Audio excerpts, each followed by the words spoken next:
तथा कथित कांग्रेस नेता एक बार फिर ब्लैकमेलिंग का हुआ भंडाफोड़। पूर्व में महिला चिकित्सक को बनाया था शिकार।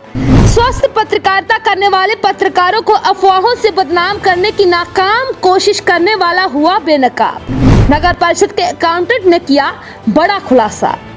ठीक है, आदरणीय सेंगर साहब जी ने उनके एक आध दो बिल पेमेंट के लिए थे, पेमेंट के लिए इस तरह का कमेंट करके दबाव बना करके पेपर में आप किसी की छवि को धूमिल कर करके अपने पैसे को निकालना उनके सम्मान के खिलाफ है। ठीक है, और कम से कम नगर के विकास के बारे में, नगर के चिंतन के बारे में हमारे सम्माननीय राजू सिंह सेंगर द्वारा, जो हमारे बड़े भाई भी हमको भाई साहब पारिवारिक बोलते हैं जी, तो उनको इतना संज्ञान हुआ कि नगर कितनी चिंता है जी, और नगर पालिका में अकाउंट कितनी चिंता है, उसके लिए भी उनको हम बहुत बहुत धन्यवाद देते हैं जी। नमस्कार, आप देख रहे हैं जागरण प्लस न्यूज हमारे विशेष सहयोगी राजेश दुबे के साथ। बता दें, कथित कांग्रेस नेता खुद अनैतिक कामों में लिप्त, सरकारी जमीन पर कब्जा, पुलिस में दलाली, 10,000 की ठगी का आरोप लग चुका है। तथा कथित पत्रकार व कांग्रेस नेता राजू सिंह सेंगर 30 रुपए प्रति दैनिक समाचार पत्र की एजेंसी लेकर मऊगंज नगर परिषद में सेटिंग वाली निविदाओं और विज्ञापन प्रकाशन में लूट मचाई है। लेखपाल ने किया बड़ा खुलासा। बीते दिनों इसके इसी तरह के बिलों पर रोक लगाने पर नगर परिषद के अकाउंटेंट संतोष सिंह पर गलत ढंग से आउटसोर्स कर्मचारी रखने की सुध आई। जब तक धड़ाधड़ भुगतान होते हैं तब तक आरोप नहीं लगाया। इस पर नहीं की बात, जहां पर 500 से 700 रुपए प्रति वाले बड़े दैनिक समाचार पत्रों को दिखाता रहा ठेंगा। देखा जाए तो नगर परिषद पर अपनी दलाली के चलते मजबूत पकड़ से वेटनरी के सामने सरकारी जमीन पर अवैध कब्जा किया गया। पत्नी आंगनवाड़ी कार्यकर्ता मऊगंज में डेरा जमाकर वेतन उठा रही हैं।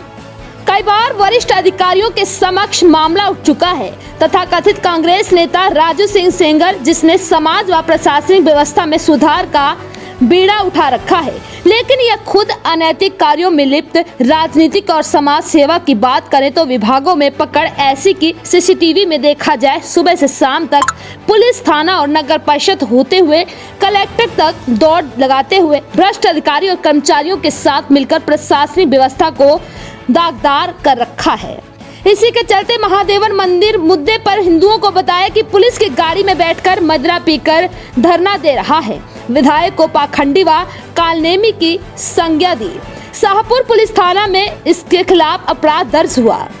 इसकी ब्लैकमेलिंग और बदसलूकी का एक महिला चिकित्सक भी शिकार हो चुकी है, जिससे भयभीत होकर नौकरी तक छोड़नी पड़ी। अब आइए सीधे जुड़ते हैं मऊगंज नगर परिषद के पद पर पदस्थ अकाउंटेंट संतोष कुमार सिंह ने उक्त पूरे मामले को लेकर क्या कुछ प्रतिक्रिया दी, सुनते हैं उन्हीं की जुबानी। सर, नवदेश ग्रुप में एक खबर आपकी वायरल हुई है, इसमें आपको लेकर उसमें लिखा गया है कि नगर परिषद में एक आउटसोर्स कर्मचारी जो है तो लेखापाल रहते हुए अकाउंट जैसे महत्वपूर्ण पद को सवाल है भ्रष्टाचार कर रहे हैं, उसको लेकर और सीएमओ की सिम का भी आ रहा है, उसमें उल्लेख किया गया कि सीएमओ को सिम कर भुगतान कर रहे हैं। इसको लेकर आपका पूरा कथन क्या है, क्या है मामला सर, क्या कहें?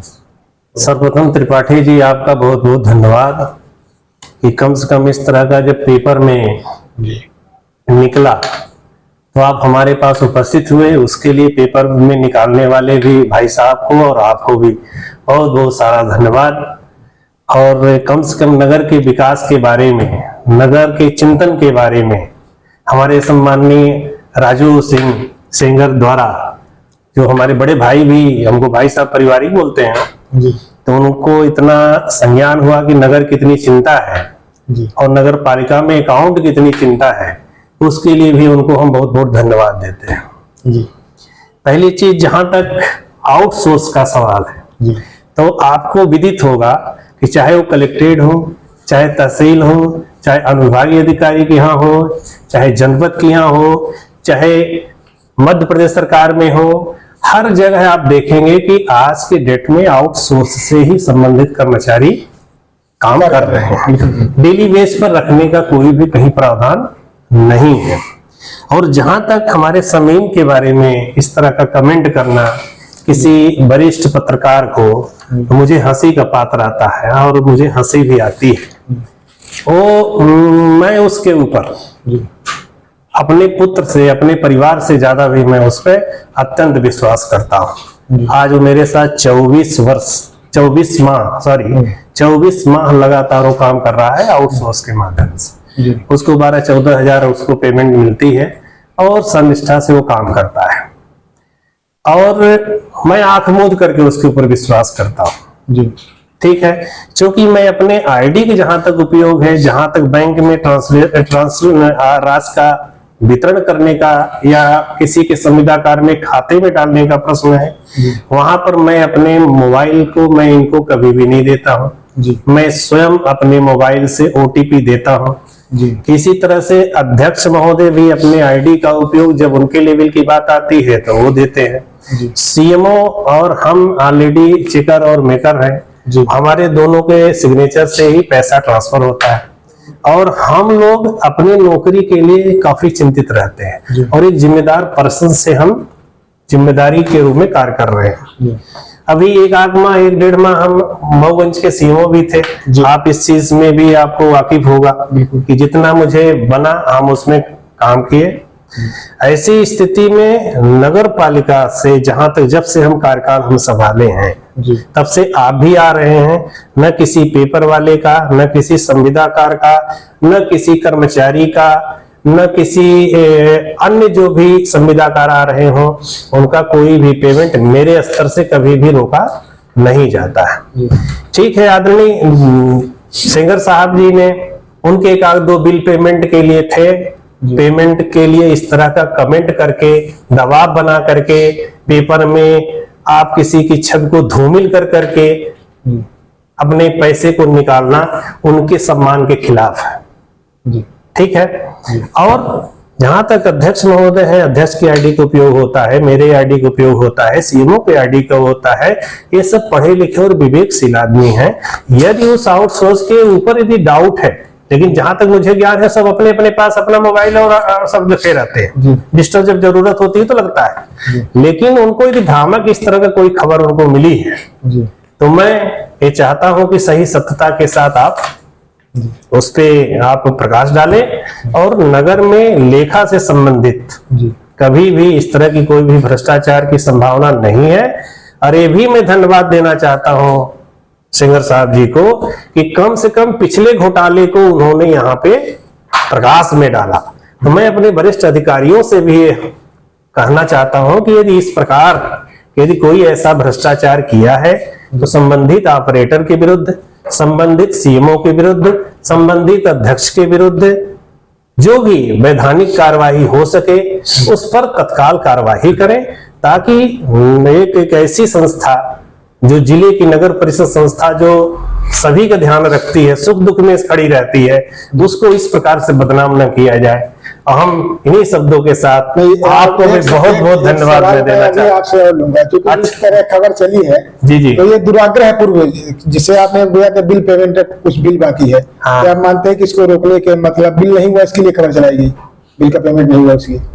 मुझे जहां तक मानसिकता ऐसी लगती है, उन्होंने कल मुझे फोन भी किया था कि हमारा पेमेंट है, उसको क्या कर रहे थे। हमने कहा आजकल तक मैं 1-2 दिन में कर दूंगा, मैं बाहर हूँ, आकर के कर दूंगा, उसमें कोई दिक्कत की बात नहीं है। निरंतर पेमेंट हो रहे हैं उनके, 2 पेमेंट है उनका 2-2 हजार का, 2-2 हजार का पेमेंट करने में इतनी बड़ी नगर पालिका के छत को धूमिल करना उनके लिए शोभा नहीं देता। सर निविदा देता कौन है? क्योंकि जिस पेपर की आप बात करें जिसके वो मतलब हाकर्स हैं वो मात्र 30 कॉपी आता है, वो सिर्फ शासकीय कार्यालय जो है उनमें जाता है और ये निविदा जो दी जाती है आमजन के संपर्क में जो इससे आमजन सूचित हो। 500-700 लगभग यहाँ कॉपी आते हैं, वो वंचित रह जाते हैं। ऐसा कई बार देखा गया उनको निविदाएं नहीं मिल पाती है।